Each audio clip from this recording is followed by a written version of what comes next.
दोस्तों नमस्कार। 4 PM news network और 4 PM गुजरात पर आप सभी का बहुत बहुत स्वागत है। मैं हूं आपका दोस्त मयूर जानी। दोस्तों कार्यक्रम की शुरुआत करते हैं उससे पहले कुछ जो कमेंट्स हो रही हैं, कुछ जो मैसेज आ रहे हैं मुझे, तो उस पर बात कर ले थोड़ा। कुछ दोस्तों ने व्हाट्सएप मैसेज किए हैं, कुछ लोगों ने कॉल कर दिए हैं। वो जो कल का आपने वीडियो देखा उसमें वो जो हमने कहा था कि आपको एक गीत सुनाएंगे, वो गीत आपको दिखा नहीं, उस पर पूछा गया। अब भाई मामला ये हो गया कि हम तो दिखाना चाहते थे, हमने वो डाल भी दिया था हमारे वीडियो में, लेकिन फिर हमारी टीम की ओर से एक मैसेज आया कि मयूर भाई इसको हम दिखा नहीं पाएंगे क्योंकि इसमें कॉपीराइट लग जाएगा। तो बोले गीत के बोल तो अलग है लेकिन जो गीत का ट्यून है वो ट्यून पर कॉपीराइट लग सकता है, तो इसको अगर हम न चलाएं तो चलेगा क्या। तो इसी वजह से वो फिर जो है हमको निकालना पड़ा, वरना हम आपको वो सुनाते, मेरी उम्र के नौजवानों, मेरी उम्र के बेरोजगारों, वो गीत था, हम आपको बिल्कुल सुनाते हैं। लेकिन अब वो कॉपीराइट के चलते हम आपको सुना नहीं पाए। ठीक है, ऐसी बातें कभी कभार हो जाती है। अब कुछ दोस्त हमको ये भी लिख रहे हैं कि आपकी दाढ़ी बढ़ गई है, इसको ट्रिम कीजिए। अरे गुरु, आप वो सुनिए ना जो हमको बता रहे हैं आप आपको। अब दाढ़ी बढ़ गई है, थोड़ी आलस है हमको, हम आ रहे हैं, ठीक है, कल कल परसों में कर लेंगे। लेकिन वो जो है वो नहीं होना चाहिए। एजेंडा एजेंडा ये होना चाहिए कि जो हम आपको बता रहे हैं चीजें, जो बातचीत आपसे कर रहे हैं, वो आपको अगर अच्छी लगती है तो फिर वही तो मुद्दा है। हमारी दाढ़ी बढ़े घटे क्या फर्क पड़ता है। तो ये भी हमको आपको बताना था। तो मैं शुरू करूं उससे पहले आज जो है वो कुछ रैंडम चीजें आपको बताने वाला हूं इस वीडियो में। आपको सोचना है, फिर आपको बताना है कि आपको कैसा लगा। तो शुरू करूं उससे पहले आप सबसे एक छोटी सी रिक्वेस्ट जो मेरी हमेशा होती है कि आप अभी से इस वीडियो के लिंक को अगर आप शेयर कर दीजिए तो ये ज्यादा से ज्यादा लोगों तक पहुंच पाएगी आप सबके सहयोग से। तो ये जरूर करें। मैं शुरू करूंगा अमित मालविया साहब से। अमित मालविया साहब जो हैं वो आप सब जानते हैं कि भारतीय जनता पार्टी के आईटी सेल के कर्ता हर्ता समार्ता है। 2010 में जब जब ट्विटर शुरू हुआ तब उस समय तो देश के बहुत कम प्रबुद्ध लोग जो है उस पर जुड़े हुए थे। 2010 से 2014 के बीच में जो ट्वीट्स हुए हैं उनमें से कुछ हमने पुराने मालवीय साहब के ट्वीट ढूंढ के निकाले। अब आज जो चरण चाटू का कर रहे हैं, वो चरण चुम्बन जो कर रहे हैं, वो क्या पहले करते थे? बिल्कुल नहीं। हमने सोचा उनको थोड़ा उनका भूतकाल याद दिला दिया जाए कि पुराना ट्वीट उनका कैसा हुआ करता था। देखिए, ये इनका पुराना ट्वीट है। ये 2010-23 दिसंबर का ट्वीट है इनका। कह रहे हैं कि save this tweet, retweet at retributions.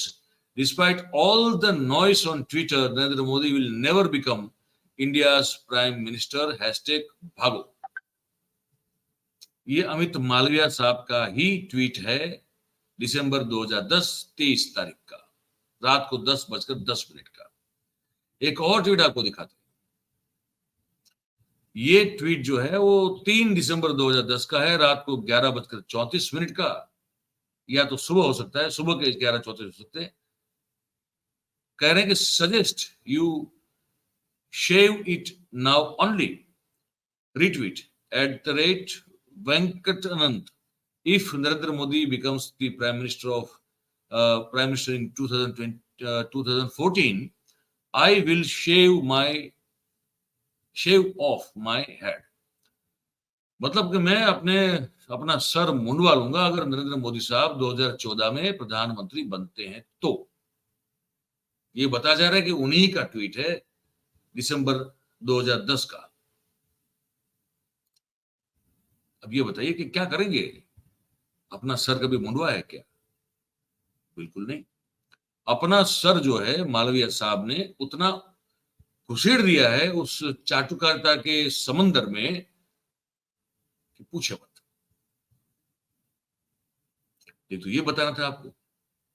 दूसरी बात ये होगी, इस पर बड़ी चर्चा हो रही कि अब वो दानिश अली जो बहुजन समाजवादी पार्टी के सांसद हैं अमरोहा से, और उनका जो जिस तरह से अपमान किया गया रमेश बिधूरी के द्वारा, जो गालियां बकी गई, जो बिल्कुल इस तरह की बात संसद में कभी हुई नहीं है, लेकिन हुई।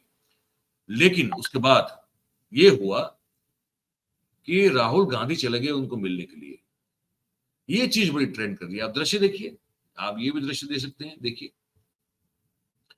तो चले गए बीएसपी सांसद दानिश अली जी को मिलने, उनके आवास पर पहुंचे राहुल गांधी जी। कल भरी संसद में बीजेपी सांसद रमेश बिधूड़ी ने दानिश अली जी का अपमान किया था, बेहद अमर्यादित और असंसदीय भाषा का उपयोग करते हुए किया था। ये पूरा एक ट्वीट डाल दिया गया कांग्रेस के द्वारा, जिसमें राहुल गांधी दिख रहे हैं, दानिश अली साहब दिख रहे हैं और केसी वेणुगोपाल साहब के आपको दिख रहे हैं।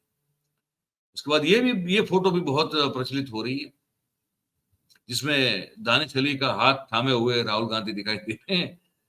तो क्या समझे, जो मायावती बहन मायावती ने जिस चीज की दरकार अब तक नहीं ली है इस तरह से, उतनी दरकार राहुल गांधी ने ले ली है। क्या कहें इसको, क्या सोचते हैं आप इस पूरे मामले में? ये हमको आप जरूर जो है कमेंट बॉक्स में लिख के बताइएगा।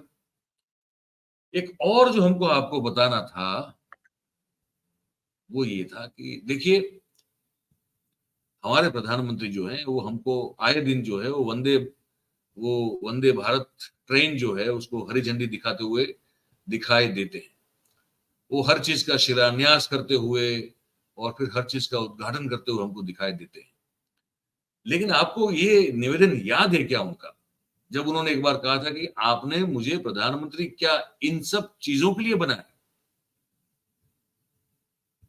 ये निवेदन अगर आपको याद न हो तो ये फिर से याद दिलाने का जिम्मा जो है वो मेरा है। मैं आपको सुना देता हूं। आप मुझे बताइए, आपने मुझे प्रधानमंत्री रिबन काटने के लिए बनाया है क्या? दिए जलाने के लिए बनाया है क्या? छोटे मोटे उद्घाटन करते रहने के लिए बनाया है क्या?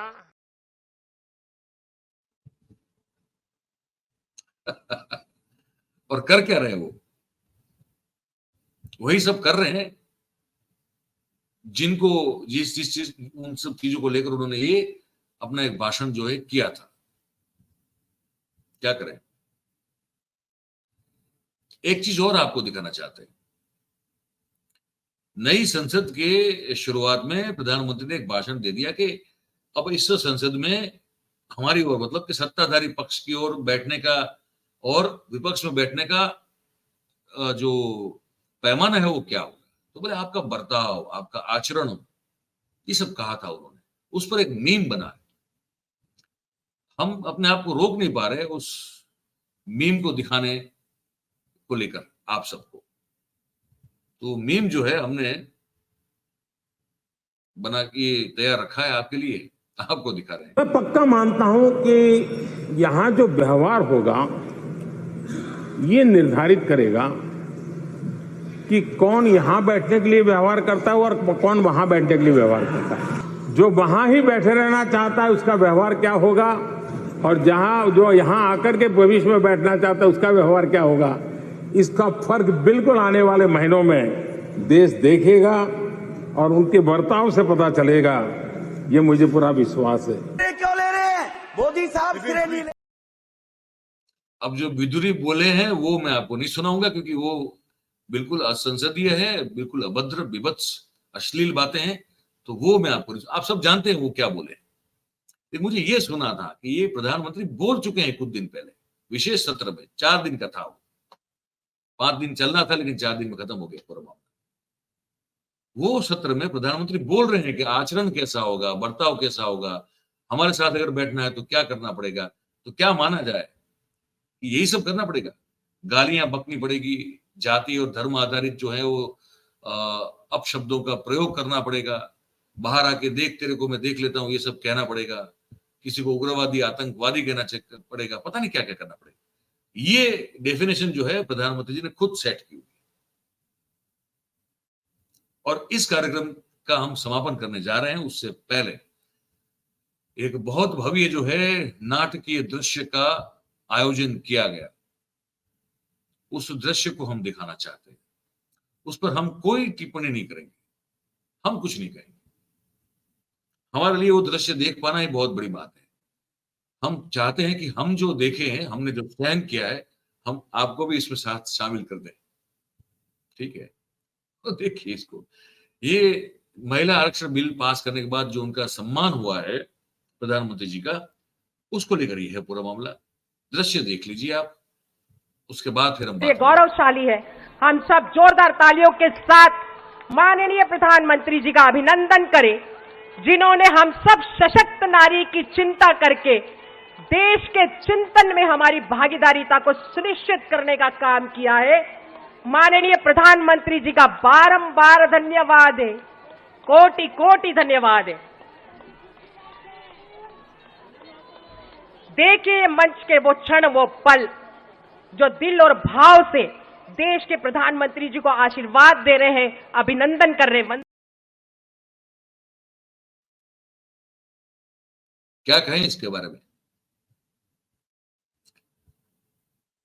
हमारे लिए तो हमारे पास शब्द का अकाल पड़ा हुआ है इस दृश्य को देख के। खैर, आपके पास अगर शब्द का अकाल ना पड़ा होता, आप हमको जो है पूरे इस कार्यक्रम को देखते हुए आपको क्या लगा है, ये आप हमको लिख के जरूर से बता सकते हैं हमारे इस कमेंट बॉक्स में। और बात अगर आपको हमारी पसंद आ रही हो तो फिर इस वीडियो को लाइक कीजिएगा, इस वीडियो के लिंक को हो सके उतना शेयर कीजिए, और हमारी जो चैनल है उसको आप सब्सक्राइब करें और अपने आसपास के लोगों से करवाएं। कार्यक्रम में जुड़ने के लिए आप सभी का बहुत बहुत धन्यवाद करते हैं। Thank you very much. नमस्कार।